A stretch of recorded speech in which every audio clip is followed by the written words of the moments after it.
All right, that was a very interesting and cerebral discussion that we just had, and hopefully we can match that. My name is Rob Ramrath. I'm the CIO with Bose Corporation, and we do have a distinguished panel here, and it's rather eclectic, and I'll sort of share with you after I give a quick introduction. I'll sort of share why this composition, because it was deliberate, and then I'll ask them to give a brief introduction for themselves as well. So to my right, Eric Marks, founder and president of AgilePath Corporation. He's a distinguished author and expert on cloud and service orientation. Not so good at marketing, however. He's a published... Not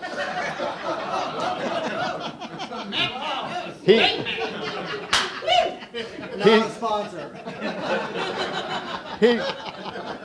He's a published author, and I knew that. So when he came in, I said, "Could I have your book? I'd like to show it up and hold it up." And no, I didn't bring it.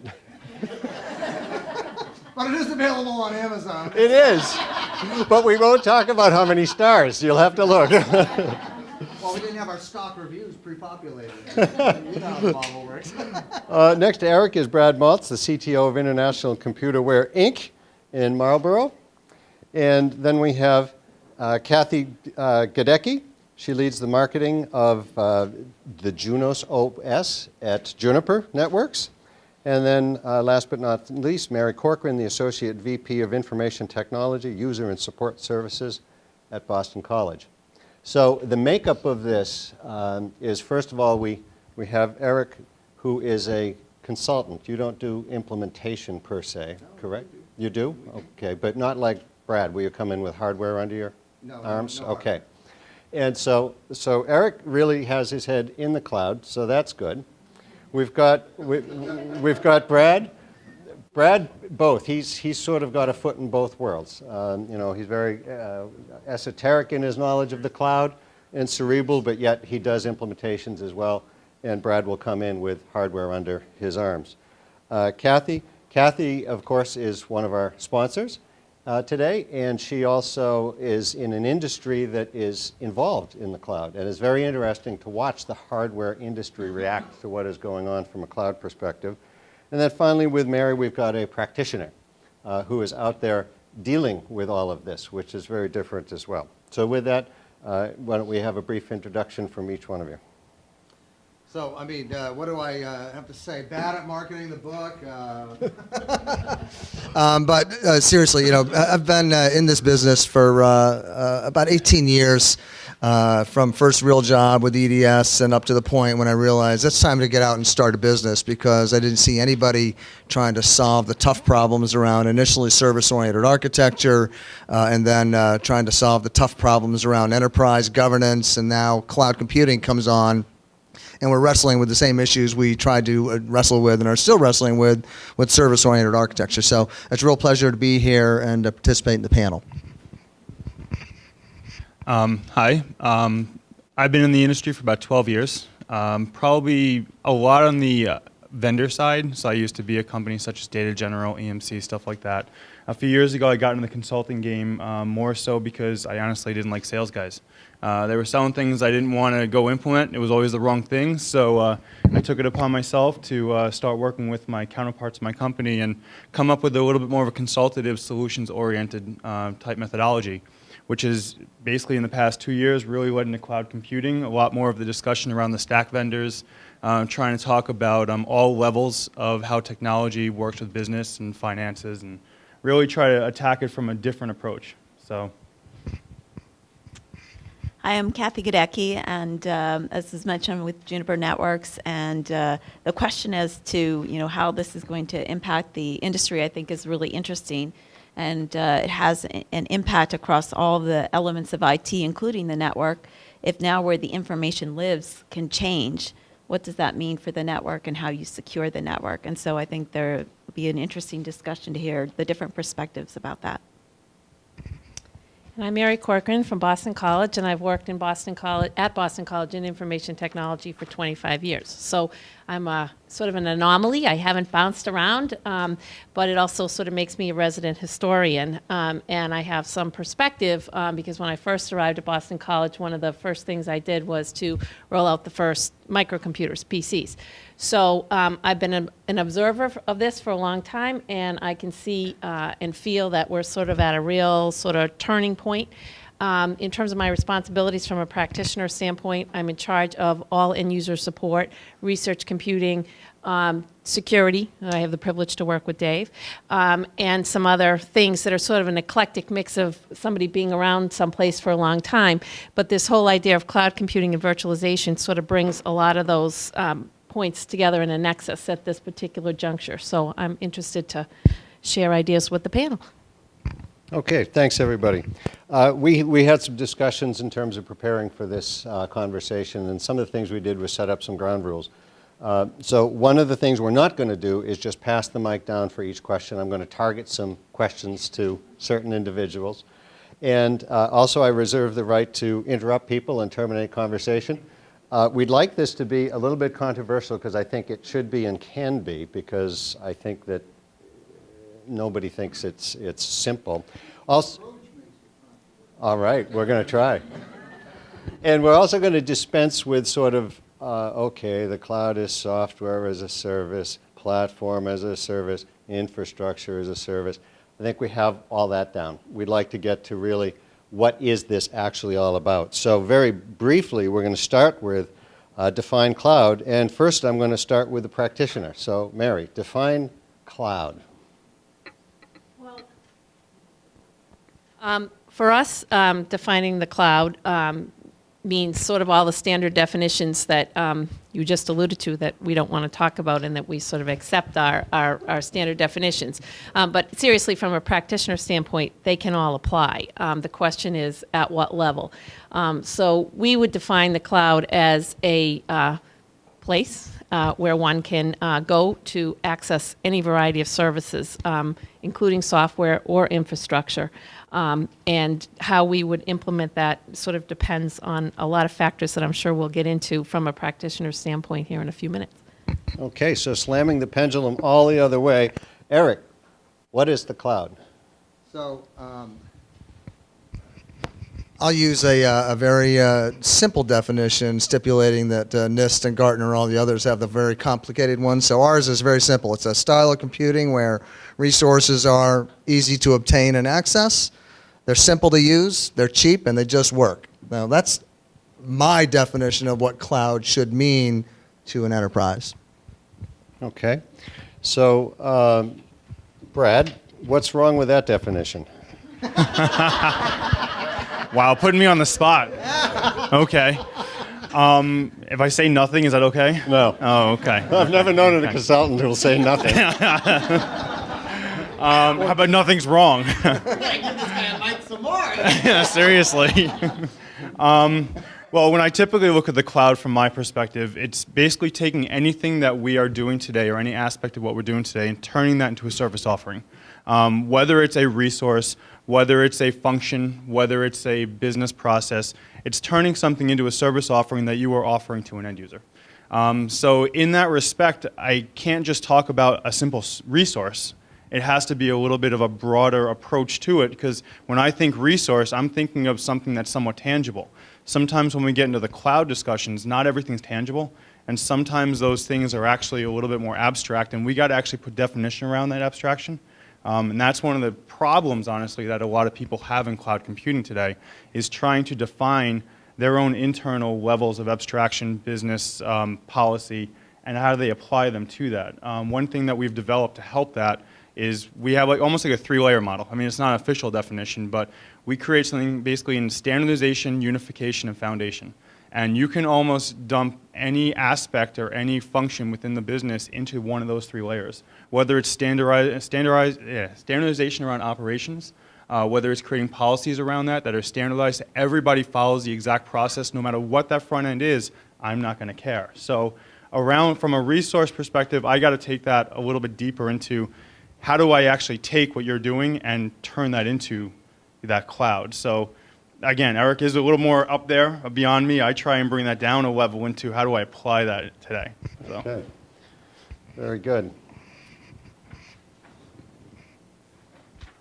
Okay, next question. I'll just open this up to any of the four panelists. What's the difference between private and a public cloud? You had to go there. I'll let Mary handle it first.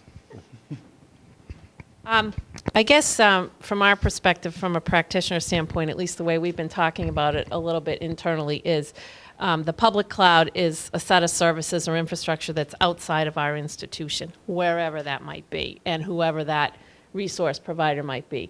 When we talk sometimes about a private cloud, it's how can we set up a cloud in our own data center that we can make available to our constituents. And why might we want to do that? Well, for instance, one of the areas I'm responsible for is research computing.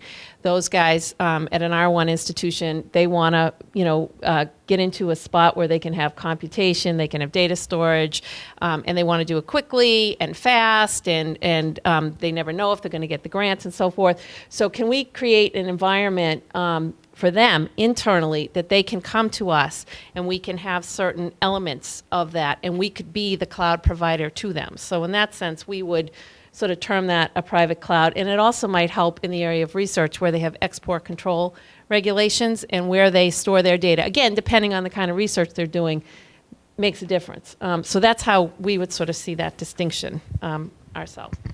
Kathy, what do you think about that?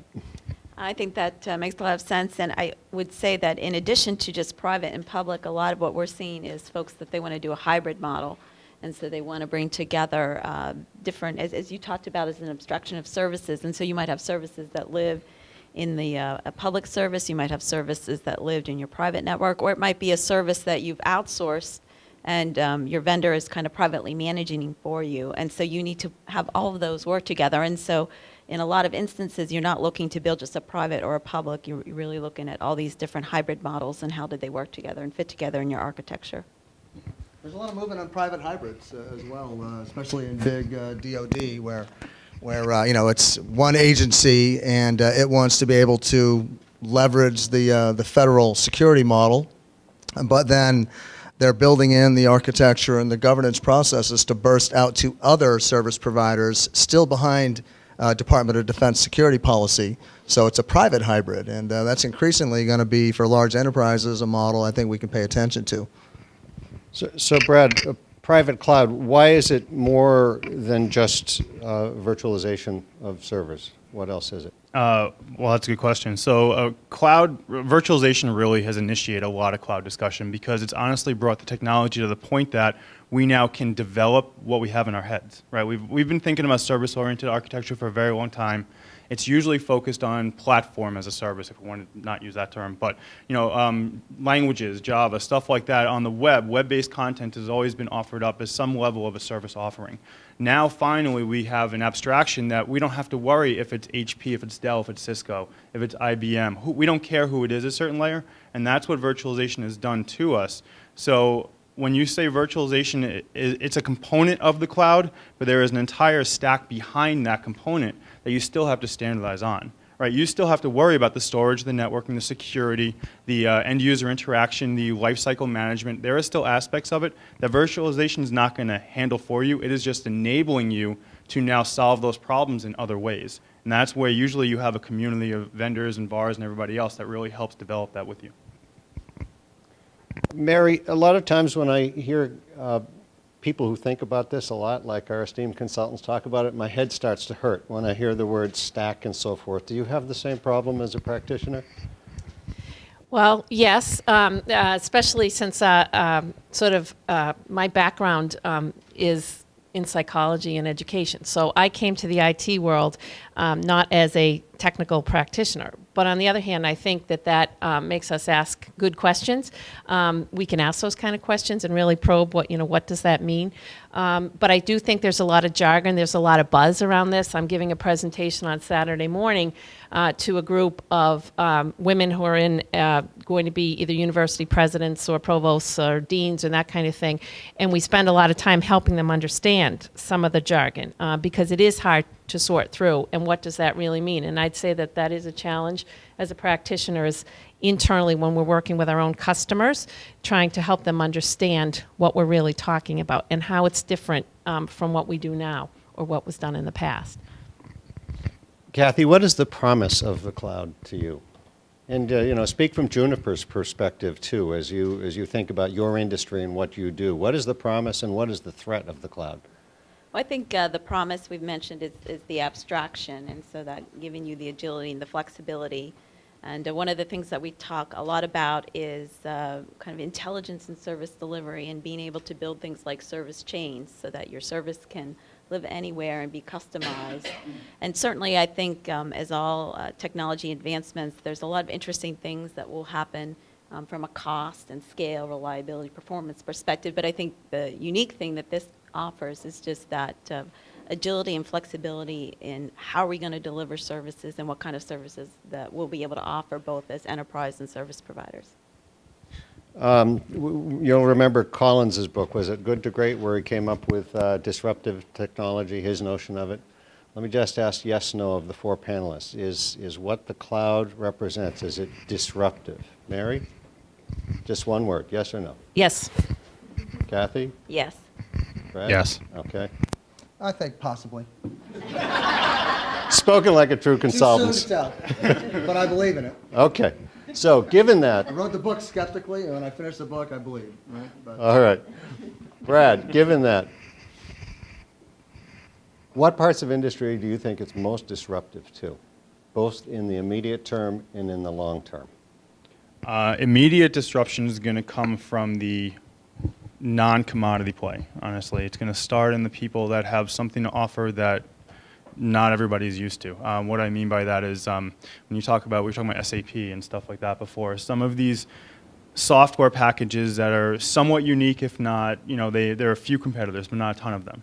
Those are the people that I think they're going to actually have a tough time, but they're going to reap the most benefits of getting into this, into the cloud model. When as you look at like a server, just a standard x86 server, they're not going to reap the benefits because over the 5 or 7 year period that it takes for us to truly develop the cloud and get into a full cloud model, they're not going to be selling as many in the end to the end user. Whereas SAP is still going to get those licenses out the door. In the end, it's just going to be tougher for them to develop the actual cloud offering around that. Whereas today, for somebody to go stand up a cloud, a very basic site, okay, here's some virtualization and here's a few servers, here's some storage. Now let's take care of the business process and develop what infrastructure as a service would be to you. Those are the guys that are benefiting in the short term. The long term is really going to be the software people. They're going to be the ones, I think, the unique software vendors. If they have a solid solution, they're definitely going to benefit from it. Mary, you and I haven't spoken about this, but I bet we'd agree right off the bat that having to rebuy all of our enterprise software every 5 years is a pretty broken model. Absolutely. So paying 25% or 20% maintenance, that's a tragically broken model. So do you think in the long term that some of the major enterprise ISVs have something to fear about the cloud? Yes, I do. And in fact, we have some experience recently where we have a Citrix implementation for our students, and actually faculty staff, to replace the lab. Why would you go to the lab anymore? And by the way, does anybody know why the students still do go to the lab? What's the #1 used application in the lab? Browser. So here we stand up this lab with several hundred machines in it, and they stand in line to wait because it's convenient between classes to check. But they're not in there using any kind of sort of applications. So we stood up a server, but one of the main issues with a vendor who is not a sponsor and will not be mentioned, that we got into a conversation with them is they wanted us to purchase a campus agreement for their particular set of titles to offer it in this virtual environment. And why was that? Well, the license that we were about to purchase or purchased, it could be used as long as we were delivering said title to institutionally owned machines. But if I want to use my personal machine or my mobile device, I couldn't do that. Now that's backwards to me. And we had a long conversation with said vendor last week about, hey, what are you guys doing about your licensing model? Because this ain't working. And it's kind of like the music thing. I mean, we can see this. And that's something I think that's going to have to be addressed by the software vendors. If I can add one thing to that, I've had the exact same experience. I think I know who you're talking about. I assume it. And a lot of people are starting to go to open source software. A lot of people are moving into, why not just have Google do everything for me? It's free. It's on the web. I can put Chrome in there. I can put OpenOffice. I can put stuff in there that, you know what, it gets me 90% of the way there. Maybe not 100, but do we really need that extra 10%? And that's been a very common discussion. I think the cloud computing paradigm is really starting to lead a little more into open source. It's starting to get people away from, because the licensing giants out there are starting to unfortunately try and still maintain their grip on people out there, and it's getting tougher and tougher. And you haven't got the right vendor because I know who you were going with there, but what the interesting thing was that this is sort of a niche vendor, and this still broad-based, but doesn't really apply 100% in our environment, and yet they want us to pay a huge amount to license this software for every one of our faculty, staff, and students. And their argument is, well, they'll make a better product when they come out, when they go for a job interview, if they know our software. And I said, well, I don't buy that. So, Nobody stuff's that good. yeah, exactly. I wanted to just, who gets disrupted by cloud as well, and it's obvious that the virtualization vendors are very immediately threatened by cloud, and what they're doing, for example, VMware is building on top of its virtualization stack, its vCloud and its other offerings, all the way up to platform as a service capabilities.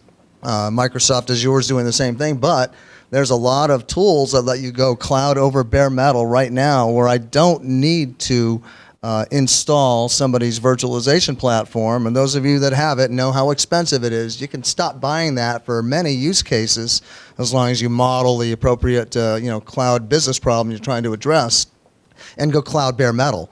So I would be very watchful of, first of all, thinking that if you buy virtualization, you're getting cloud, and second of all, realize the virtualization vendors as a species are going to go away. Virtualization is going to be a feature of cloud solutions. It's not going to be a distinct technology platform for much longer than 3, 4, 5 years. My opinion. Okay, Brad, what do you think about that? You're making a living off those guys right now. 100%. I mean, I was actually, I'm on the advisory board for VMware, and I was sitting with Carl Eschenbach and a few other guys out at VMworld when we were out there. And myself and there was about 20 other people in the room, and he comes in the room and starts explaining how vCloud Director, if you guys don't know what this is, it's like the front end that they're developing for the cloud. It's called vCloud Director.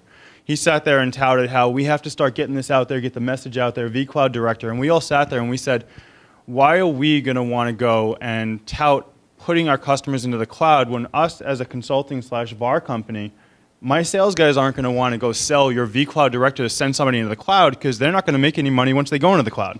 What are my sales guys really going to gain from that? Now, my consulting half of the company, they're all over it because that's where their minds are going.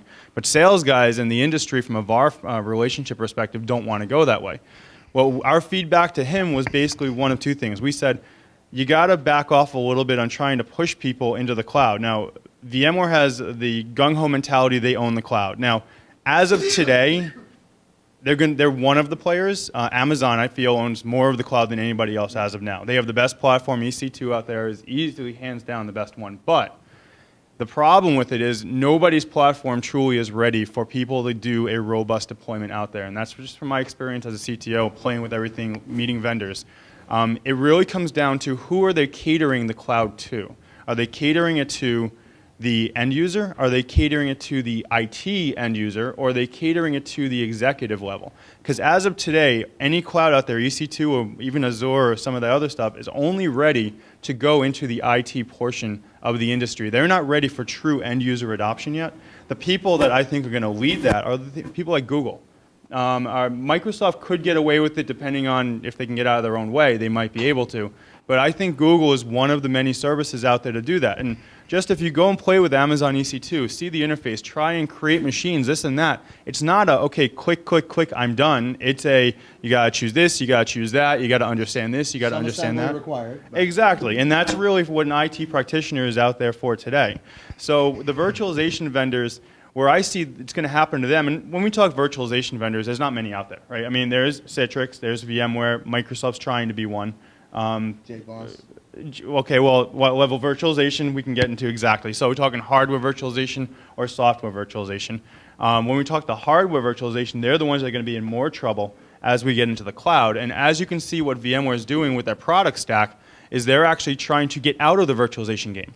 If you guys have been following VMware and everything that they're creating and buying and stuff, they actually are getting into the management, the lifecycle management game and the deployment game, and they're trying to enable other people, and someday soon, they're going to even probably get out of the hypervisor game to the point that either it's free or it's commodity or whatever it is. They want to move on past that, and that's just where I see this going. Okay. Kathy, I've had many jaded, typically more experienced, read old, CIOs tell me, this is nothing new. This is just like mainframe days. You know, time sharing, nothing new at all. Been there, done that, got the T-shirt. What do you think? Yeah, well, I guess I would say that that it is new, and I think technology, just in general, things advance, and a lot of new technologies, they have initial skepticism, and some of the skepticism is correct, but by and large, in the end, they are adopted, or they do influence kind of how things evolve. I think some of the things that are different in this particular case is, and we haven't talked about this yet, is the devices and the role of devices as a driver of the cloud, in so much as that before I always had a fixed endpoint that was the user's maybe laptop, and then we had a fixed endpoint, which was the server. And certainly that was true client server and mainframe, and that's totally different now. It's very dynamic. The user can come in on any device. I want to have location awareness on that device so that I apply certain security principles, whether you're inside my campus, whether you're at Starbucks, and so forth. And then furthermore, then when you look at the other side, the application, again, it looks very different than it was just client-server, because now your application is distributed east-west across the data center, and maybe even distributed across data centers someday. And so I think there is a lot of differences that people should recognize in this. Eric, how do you argue that point? I totally think it's different. I mean, point to the 5, attributes of what cloud is, right? It's on-demand self-service. You couldn't do that in mainframe days. Rapid dynamic elasticity to a resource pool comprised of compute, storage, and network. Couldn't do that in the mainframe days. I mean, it was given to you, but you couldn't dynamically throttle it up or down. Metered service, of course, it was very well metered in mainframe days, so that's not new. But that resource pooling concept, creating a homogeneous resource pool of computing that you can apply to different problems of storage and network, that's pretty sophisticated, and a lot of the tools give you that ability. And then lastly, the broad network access, of course, just speaks to the fact that if it's private, I'm going through internet technologies behind my security firewall. If I'm using Amazon EC2 or other public cloud infrastructures or solutions, I'm going to use the internet technology. So those 5 attributes speak very loudly that it's not time sharing in the old style of computing. So, Mary, do you want to? I agree that it isn't, but when you're speaking to Rob, your question before about people knowing about stacks and IPs and all that stuff, when you're trying to explain it to end users, older people, you can actually equate it, and it's something that they actually understand. And what that mainframe environment meant for most people was an environment that had some central solution. You connected to it. Yes, there was a coax there, but again, the subtleties lost on the average person. It was a safe environment in the sense that it was protected and it was available to you. So I think some of the concepts that were good concepts of it help explain it to people who aren't totally familiar with all of the ins and outs of the technical stuff. Yep. I would actually just use one thing. We usually, when we talk to customers, that we use the same thing. We say mainframe is almost the same thing as cloud at a very, very, very low level. I mean, the basics. We equate that to a rotary dial phone going to a mobile cell phone today. I mean, yeah, what do? You can dial on them. You talk on them. You have some of the very, very basic same features. But on today's phones, you get 1,000 times more things that are delivered in a totally different fashion, that it just takes the platform to another level. And that's usually how we try to equate it to. Not saying that mainframes are old and they can't do half the stuff we could do today, but they just weren't equipped in the same fashion from the UIs and the power and technology that we have. So, Yeah, good point. John, you got a question? So I think when most people think of the cloud, they think of SG&A savings and all that stuff. That's nice. But I think that in any revolution, it's not just about incrementally changing quality of life. It's completely opening up new architectures, new models, new applications, things you couldn't do before. I'd be interested in your opinions on what, if you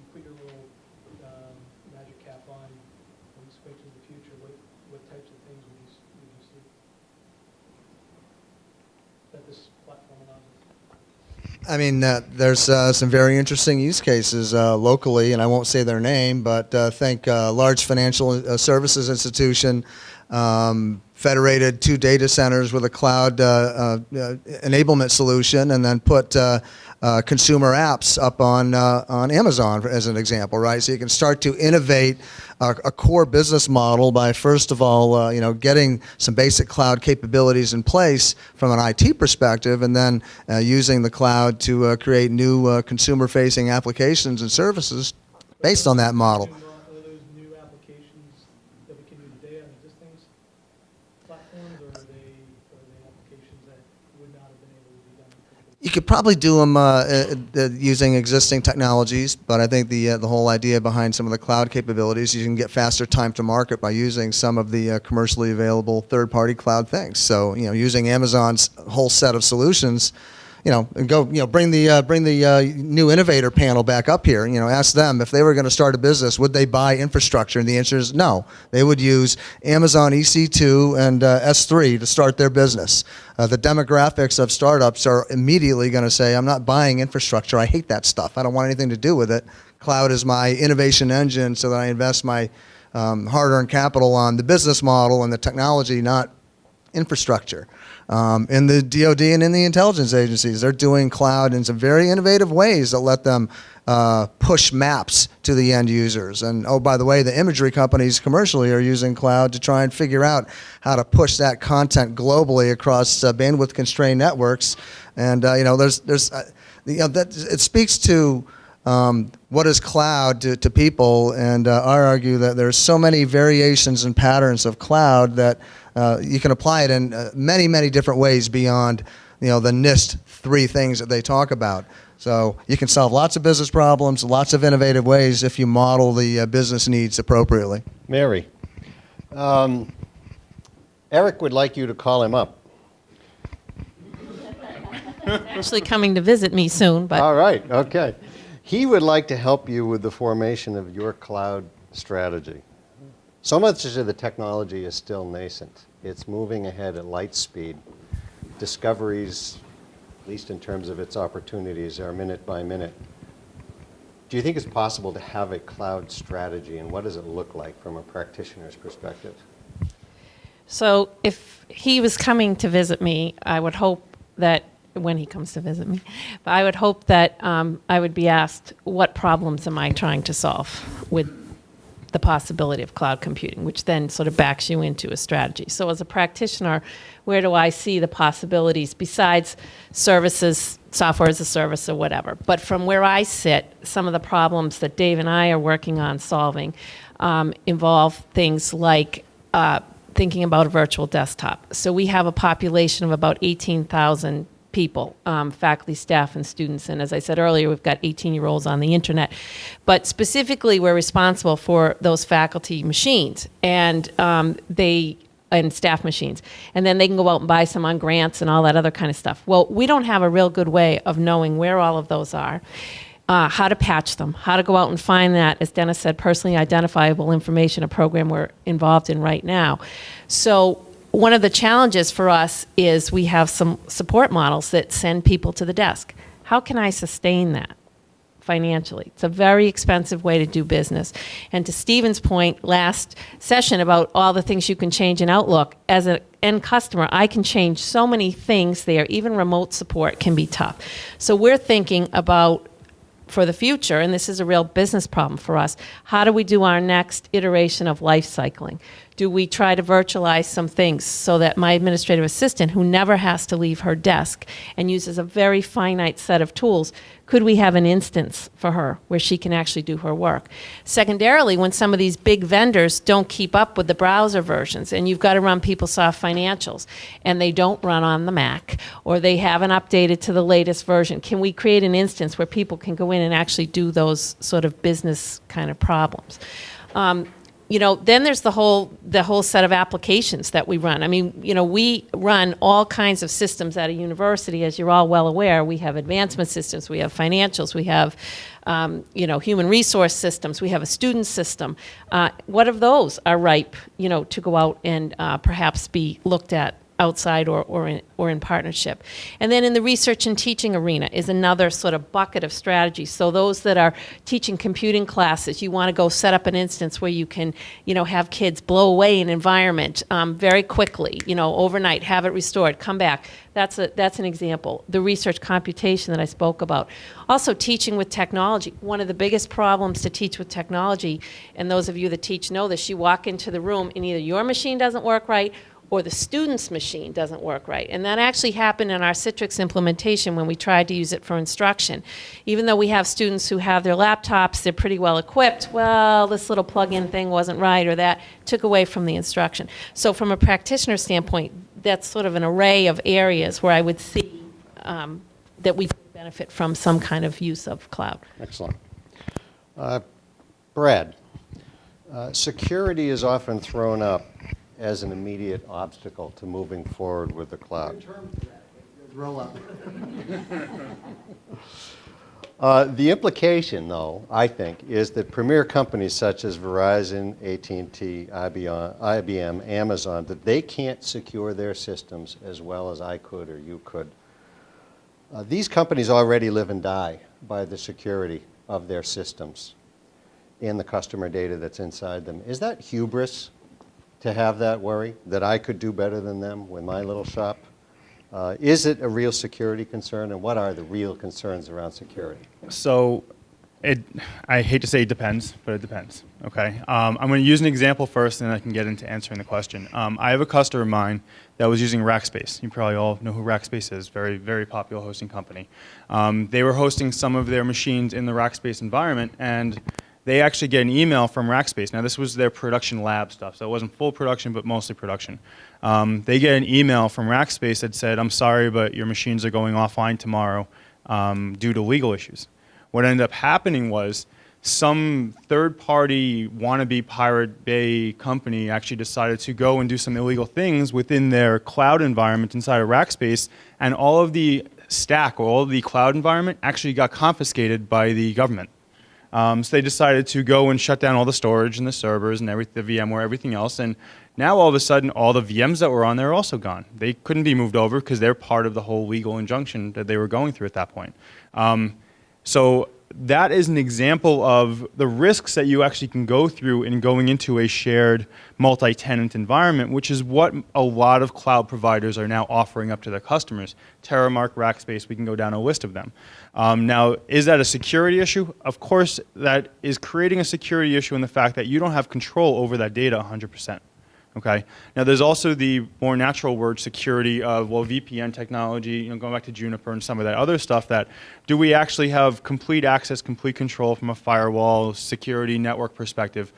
It is possible, but you have to get into some of the more advanced technologies today to actually be able to achieve that, and sometimes the cost begins to outweigh the actual benefits of getting into that model. If you're going to go use an Amazon or use like a Rackspace or a Terramark, you all of a sudden need to worry about, okay, my VMs or my environment that's living over there, I need to have a secure VPN network that's connected up to them up 24/7. I need to have full control over that, yet I need to make sure that their network on their side also has all the right firewall ports open, that they have all the right network configuration done, so they're not going to mess with my security configurations. So unfortunately, cloud inherently does not give you 100% control over that environment. So security is something that is usually an obstacle, but it is something that's overcome through technology, but that complicates the cloud model, and that's something that I don't see us personally getting rid of anytime soon. It's just something that we're going to have to make simpler and easier through new technologies, through the inventions of companies, honestly, like Juniper, like the VMwares, like the Terramarks, and whoever they are out there. It just has to come with the next revolution of technologies out there. So. Eric, what about regulation? There are components of PCI DSS. There are many regulations coming out of the European Union with regards to international privacy, where data can be held.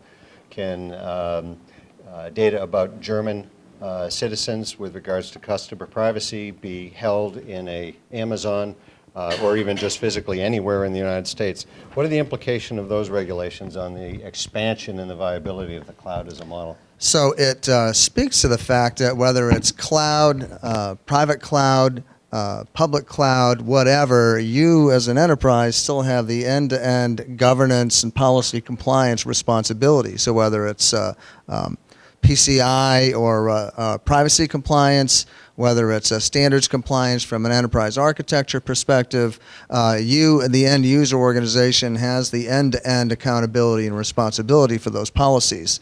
So yeah, will it make people a little more cautious with the various deployment patterns of clouds? Yes. But it's important to realize that regardless of whether you're using Amazon or Google App Engine or some other public cloud service, you still need to own the accountability and responsibility to make sure you can comply, even though they're delivering part of your infrastructure potentially or part of your enterprise solution. So the governance and policy still falls to the end user organization, regardless of whether you use cloud and regardless of what type of a cloud deployment pattern and cloud service provider that you use. And tying back to the security question, and you know how it is, every new technology pop, every 10 years, the first thing we say is, well, what about the security of X? You can count on it like clockwork. SOA security was a big issue. It's largely been overcome with development of the appropriate standards. Cloud standards are behind. Will we solve them in due time? The answer is absolutely yes. But when people commercially ask the question about security, I ask them, do you use Salesforce for your CRM? And half the time they say yes. Are you worried about your data on Salesforce? Well, no. I said, well, aren't you talking out of both sides of your mouth? The answer is yes. So, there's a little bit of cognitive dissonance in the concern for security versus what people actually deploy. So, there's that issue out there. I'm not saying it's not real. I'm not saying be very, very careful. I'm just saying that we have to be consistent with how we discuss the problem domain. Do you think, anybody on the panel, do you think that we will start to see regulations actually begin to shift according to the realities and the possibility of the clouds? Not in the short term, unfortunately. It's going to take it a little time. I think cloud computing is still being defined. I mean, everybody says that. It's true today. I think now we finally have gotten past the marketing answer of what a cloud is to an actual real practitioner's answer of what the cloud is. But unfortunately, the standards committees and the boards out there, they aren't quite as close to that yet because they're also still trying to learn it as everybody else is. I mean, personally, probably 2-3 years out, maybe that, don't hold me to that, but somewhere in the next few years, we'll start to see something coming out. But who's going to do that, right? That's the next question. What standard, what board is going to go define our cloud computing standards for us? And who's going to win out when they do that? Is it a government aspect? Is it a self put together group of technologists that decide to go and do this? IEEE. I mean, who actually is going to come together and decide that, okay, we're going to go define this for us? And that's one of the biggest questions. Whenever you have new technology, it's who's going to take the lead on that new technology out there. So nobody truly, in my opinion, has stepped up to do that. People are trying, but I haven't seen that real front runner yet. So. Okay, Kathy, let's shift gears a little bit and head towards desktop virtualization. I don't think we need to spend a lot of time on data center virtualization pretty much. People have a lock on that. I'm interested in your perspective. Mary talked a bit about the opportunities with desktop virtualization, what it could mean from an infrastructure and operations perspective. Do you have any thoughts? Well, on this one, I'll take it from a user's perspective and just share that, I think a lot of it potentially could be in new things that people want to get done versus like any transition. If you have something that's working, that's not something that gets transitioned first. It's when I want to do new things. And myself as a user and a team, we had a particular application that we wanted to get running. And we visited our IT group and months and dollars later, and we realized, gee, for an expense report, we could do this on Amazon services. And so that's what we did. So I think from desktop virtualization, that might be one of the first places where you see people using cloud services is to do something that they weren't able to do before, something new they want to do.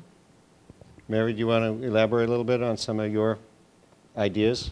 Well, again, our particular challenge that I'm talking about is how we can effectively manage the desktop. And you asked earlier, who do you think might be shaken up by cloud computing? And I think eventually the IT profession will be shaken up by cloud computing. And we've already started to say to our support folks, hey, you got a job, we're in transition here, but what your job is going to look like is going to be very, very different than it was, X amount of years ago. And I think that that's, something that is important, to consider. I mean, you talk about cognitive dissonance. We have, and this is a challenge for us at universities as a practitioner, is you have people in the consumer world, they've already gone out, they're doing this. So they're doing that cloud computing. They're on Gmail, they're on Amazon, and then sometimes when they come to the office, we forget that. We forget that they know how to do that. We treat them very differently when they come into that, to the university environment. And I think, that's something, that we saw when we tried at Boston College to talk about how we handle email differently. And I think from a university standpoint, that's one of the applications you're seeing has suddenly taken fire. And it's a really good example of one where it got out the gate, individuals started negotiating with those companies before universities could get their act together to say, hey, as universities, as this set of business, these are our interests. This is the kind of data, that we want to protect, and so forth and so on. A little off the topic of the desktop virtualization, but kind of bringing it back, what services can we offer in a more controlled environment so that they can really do the job that they have to do, and that the end device, whatever it is, we've been talking a lot today about mobile computing. You can buy a computer now in CVS. There was an ad in the CVS. Really? You can go in for like $200. I'm not kidding. That's the kind of thing where you say the consumerization and what people are going to demand, and what are we doing most of? How many of us are? The guy in the back is cutting his wrist. Yeah. Take the blue pill. The blue pill. Get the blue pill. Yeah, but there it is. And so that's what comes into. That's what comes into our environment. And so that's why, in some respects, virtualization is important. I mean, going forward, and I think we're at a transition point, and it's not going to happen overnight. But that seems to me to be where it's going to go. I have a question. I wonder if this is the correct place to put it in. I have concerns about authentication, since I deliver content from the libraries to the users. And VPN is an imperfect solution. Easy proxy, you're finding, is an imperfect solution. Does the cloud offer a potential solution, outside of IP land?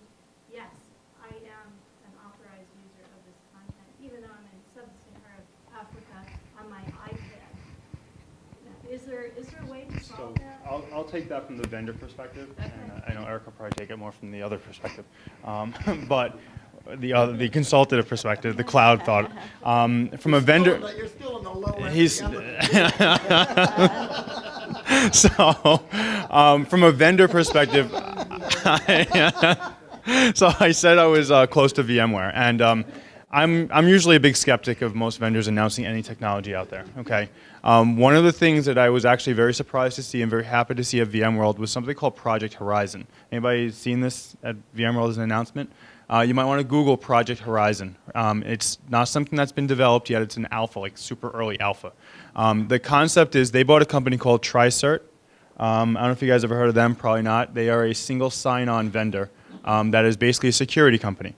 The concept that VMware, and this is why they're trying to move away from the hypervisor into a little bit more of the other approach, is this Project Horizon for them is going to be an all-in-one web-based dashboard that will give you access to your SaaS software, to your regular applications. Maybe they've been ThinApp, Citrix, AppV, whatever they are on the back end. It'll give you access to your mobile devices. It'll give you access to your websites, to everything with a single sign-on through a single dynamic interface that allows you to get those applications no matter what OS you're at, no matter what location you're at, and the entire time you're using a single digital thumbprint to basically be able to go in and do that. And that's what the TriCert's doing for you. So it's single sign-on. You log in once to this thing, and this thing will now be able to log you into Salesforce.com, Google Apps. It'll log you into your Exchange mailbox. It'll log you into everything all through one single logon, through one single screen, and it becomes OS agnostic in the end. That, when you ask the question, do I see it going there? 100%. People are already starting to bring it there. RSA has some similar capabilities. Exactly. Imprivata. Yep. There's a lot of companies doing that. So the answer is yes, we are getting there. Unfortunately, today there are a lot of companies trying to do it. Who's going to win out is usually the big question. I definitely see Microsoft and Citrix coming up in that space also, because Microsoft with Azure is going to try and make a push there. Citrix has Dazzle. If you ever heard of Dazzle, another product that they've tried to make a push into that space. Didn't really work that well yet. But people have that thought process, and Dazzle was the prototype. and Dazzle was 100% the prototype of where they were going with it. And networking vendors are also attacking the problem from the perspective of SSL. So when you look Yep. at, Juniper just announced a product called Junos Pulse, and it's bringing together all the elements of how do I manage the endpoint, well, I shouldn't say all, but a lot. One is how do I accelerate the application, make sure I have good performance. That's one issue at the endpoint.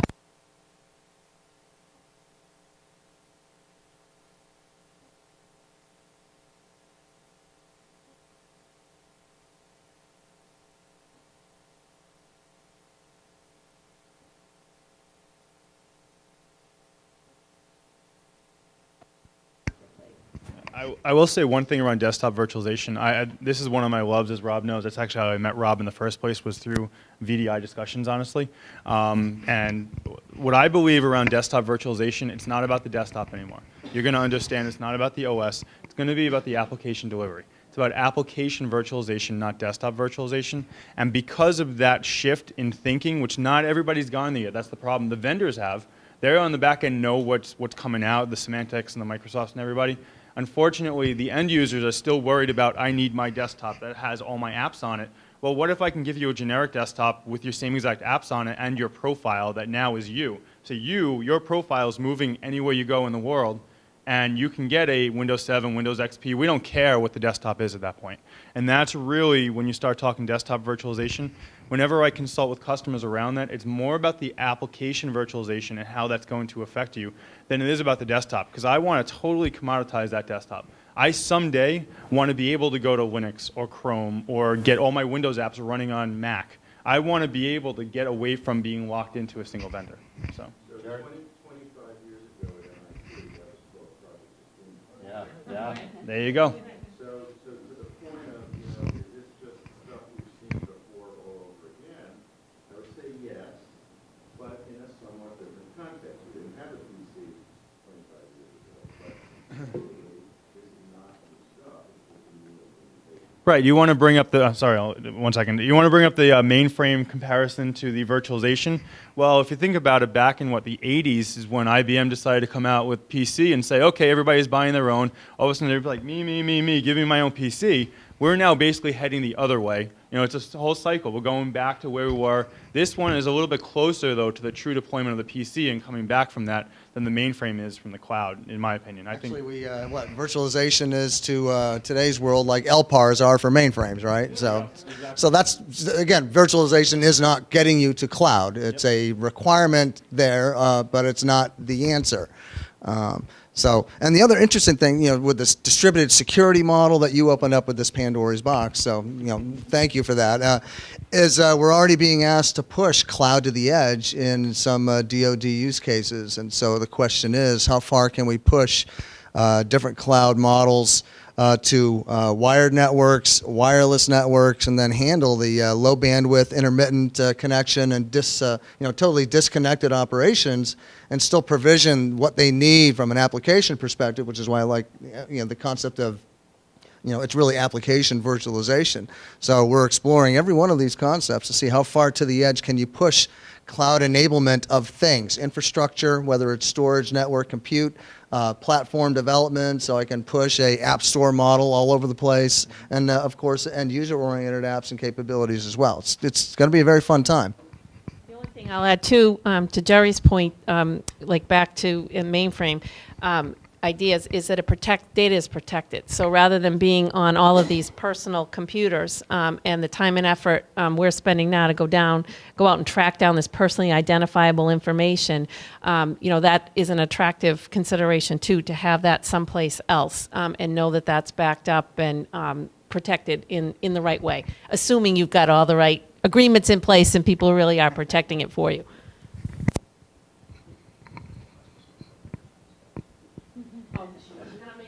No, I'd be happy to talk, just because I don't have anything all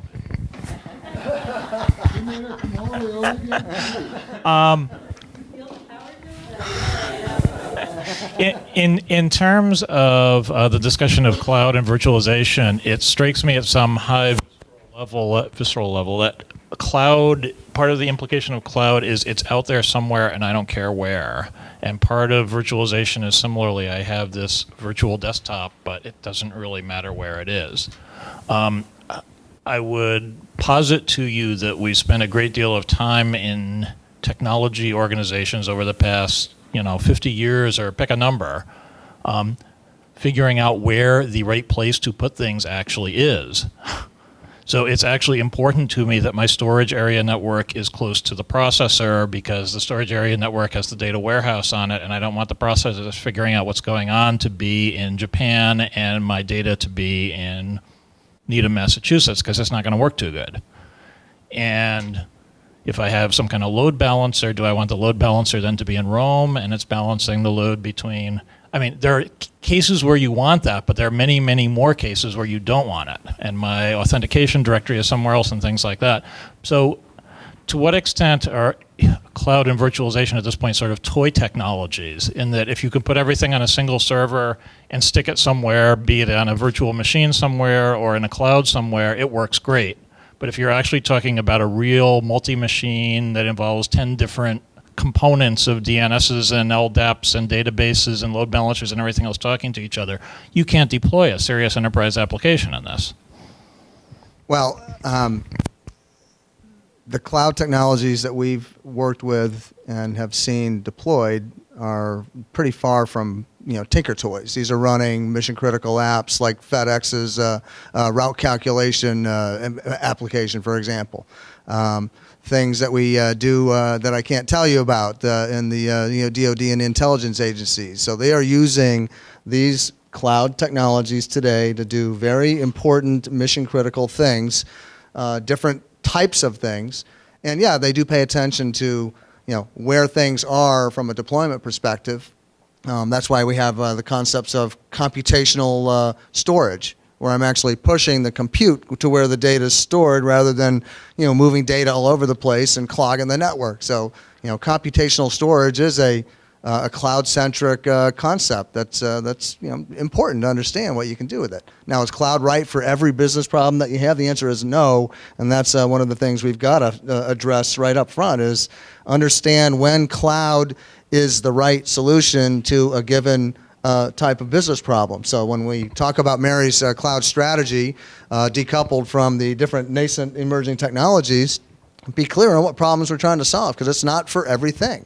And there are still cases where virtualization is exactly the answer for a given business or technology challenge. There are cases where cloud bare metal is exactly the right answer. And so you just have to understand that it's the new hot thing, but it's not for every problem that you face.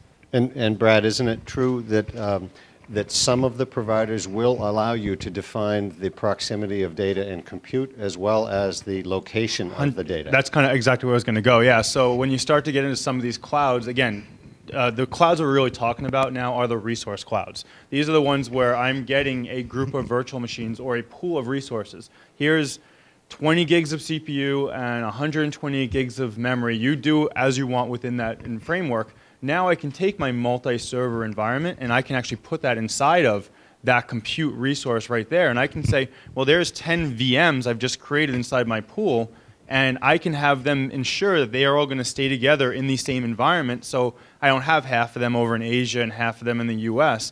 So there are control mechanisms in place in a lot of the major cloud providers today. And honestly, that's where the vendors are going with it, right? That's the abstraction as far as they've gone with it today.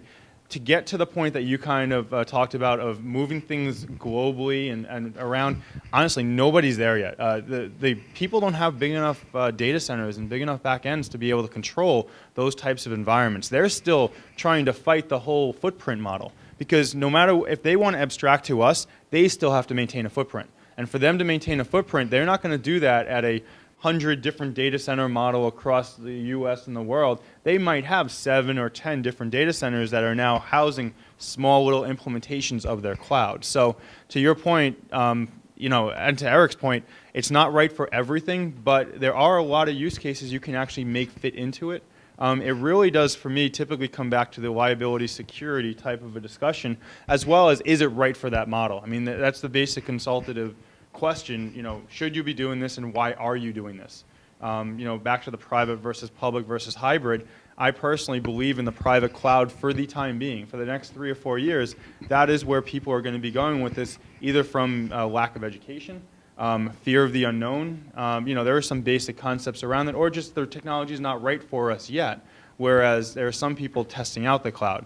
But I think the private cloud, if you get yourself ready for the private cloud, moving to the public cloud will be that much easier. There is still a lot of work besides technology that you have to do to get into a cloud model, whether it's private or public, and that's the biggest problem people have. But again, the flip side of that, as I said before, every new startup you talk to is going public cloud, Amazon S3 and EC2. They're not buying infrastructure, so they're not going to use private clouds. For the ISVs. They're going to use public cloud resources to get their business model up, be agile to market, make whatever whiz-bang impact they can have, and hopefully get an exit before they have to buy a data center, right? Well, I think that's true, and I think I would do that too. But if I'm a 20 or 100 person startup without any revenue and without any sales and without any whatever, that's the most sensible way to leverage the money you've got. It has nothing to do with running a big, serious infrastructure, and hopefully you can grow to the big, serious infrastructure. If you need it. I haven't seen a lot of case studies of that happening yet. Well, it's totally new, right? Just one quick thing from a practitioner standpoint. I was at Dartmouth College this summer at a conference, and they're doing a lot of really interesting things, trying to probe security on the cloud, seeing if they can put bad stuff out there and if they get notified by the cloud providers that they've done that. But what they've done there is they went through an exercise, and they have a checklist that they're using internally. They evaluated something like 256 servers they had, and they determined only 8 of the 256 at this point in time were sort of cloud ready, so to speak. And they're going to be sharing that model that they developed for evaluating, and it's basically a set of questions that you have to ask yourself about, to Dave's point, are you running an enterprise or something in between? So, Okay, final question to bring this to a close, and I'm actually going to ask all 4 panelists, starting with Mary. And I would like progressively more compelling and profound answers from each one of you. No dittos. Leading up to Eric, I'm insulted. from whom we are going to expect just an absolute fantastic answer that's going to see us into the future. So 10 to 15 years from now, describe to us, based on the progression of the cloud and its notion and ideas behind it, what life will be like from a technology perspective, a provider perspective, or a user perspective. So pick one. Well, since I was asked to represent the user perspective, I'll represent that. I think 10 to 15 years out, that's really a long time in technology terms, so that's really quite far-fetched. We don't usually plan on that horizon, so I would say things would be drastically different. But I think we are seeing it now, and I get back to that sort of consumerization idea where, people are already out using these services. Somebody was speaking this morning about, their grandmother or mother using, iPhones. Same with my parents. They're doing things that I really never thought they would do, and by the way, they're doing them without much instruction. There's very little instruction. They sort of are able to sort of pick this stuff up. So I see it as being drastically different. And maybe from a user perspective, you don't care where it is. You don't care if it's, run at your place or someplace else. If the service you want, that maps or that restaurant app that the kids were talking about or the supermarket thing, that's what will drive things, I think. In thinking about your questions, I guess one of the things that I think about is where are the opportunities. So, where is there a lot of opportunity for change? And I think one of the areas is certainly just in looking at how big we'll be able to build things and the scale that we'll be able to provide. And I think that the CTO of Juniper, he says centralize where you centralize everywhere, distribute where you must. So basically drive everything to larger scale. And so I think that's going to be an opportunity area that we'll see things coming more and more centralized. I think another big opportunity area is in automation and looking at how do we make all these things work without a lot of human intervention. And so I think there'll be a lot of changes in differences in that.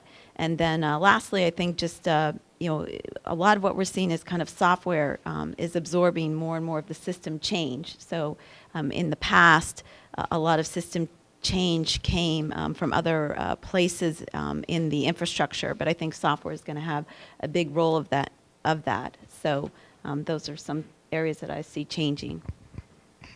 And I think I can play upon that a little bit more, which is 10 or 15 years out. I mean, that is really far out, but infrastructure, we are going to be one giant mesh of an industry. And what I mean by that is I honestly don't know if end user companies are going to be owning their own data centers anymore. They're either going to be outsourced, they're either going to be hosted, whatever it's going to be. Mary will not have a data center at BC anymore. She might have something there that is able to do some type of computing, but the resources, CPUs, memory, networking is going to be so powerful that we're not going to need these monolithic server racks and storage, everything out there. It's going to be, okay, well, I have these 5 boxes sitting in a closet that doesn't need AC anymore, really. And by the way, that connects up to around the world where I don't care where it is anymore. And now if some outage happens, it automatically is there for me. I mean, you're just talking so far out that I can almost imagine somewhat of the nirvana, not the full nirvana that we try to achieve today, but to some degree we can get there. So, Eric, last word. So I think that, from an IT perspective, I'm guessing that the IT organization of 10 years, 15 years out is going to be one where they are acting as the business process stakeholders, working very tightly coupled with the business and not really as part of a separate IS organization. I think they're going to function as the brokers of the relationships between consumers and providers of cloud-enabled things. So they're going to be relationship managers right in the middle of those connections. They're going to be explicitly managing data center arbitrage models and basically shifting compute around to the best, lowest cost provider based on their business requirements. So IT business model is going to change into one where we're exploring those options. They're going to function as application assemblers and provisioners and not really coding as much anymore. It's going to be that kind of a view of the world. The only things they're going to keep close hold on is data and process. Those are going to be held locally. Everything else is going to probably be cloud-enabled in some fashion, and I don't know exactly how. Licensed software is dead. Branded hardware is going to be dead. We're going all commodity from now on and open source. And that's probably the way things are going to start to look in a very near future. From an end-user perspective, all I want to do is use my mobile phone model. I just want to get a connection, give me the apps I need when I want them, and that's the way it's going to be, my guess. All right, doesn't sound like the mainframe anymore. All right, thanks to the panel. Done. Way to go. Awesome, awesome. Ladies and gentlemen, as you look at your watches, it is now about 5 to 4. We promised you that we would get you out of here at 4. I have 2 things to do. All right. Number 1 thing is to give thanks. All right. And the thanks, let us thank the way that the folks we started out thanking. One is I'd like to thank the amazing faculty and staff and students at the Olin College of Engineering. Yay, Olin! Yay! You know, they were our hosts for the Olin Innovation Lab. I would like to thank our sponsors, all right? They're the people who basically made this an affordable opportunity for us. It is Juniper, the finest networking company in the world. Let's give it up for Juniper! All right. It is Avnet, Fortune 134, the largest technology distributor, and they will help you. They will at Avnet with John McGovern. All right. And the e-commerce, I didn't realize, I just thought you were a little firm in Minnesota. You got $9 billion. Wow, that's great. Round of applause for Digital River. Woo! They're a big outfit. All right. That and my third thank you goes to the speakers and moderators. Were they awesome or what? They were nicely done, everybody. And no, you got to get on TV, brother. You were awesome, Rob. That was just great. That was a smackdown. We love that. That was just great. And the final thank you, of course, goes to you, the participant, because you guys really were awesome, and we were designed. Now here's the homework. All right, remember when Sanjay yesterday was talking about, or one of the suggestions in the dinner was, how can we use OnStar more effectively and harness the cognitive surplus? 2 pieces of homework for you. All right, two pieces of homework for you. I mean, piece number 1 is, what do you want this program to focus on next? All right, what do you want this program to focus on next, all right? And then the next piece of homework is actually more substantive, is we actually ran by and surfaced a whole lot of great ideas. We would love if you email either Joanne or myself, basically your pickups or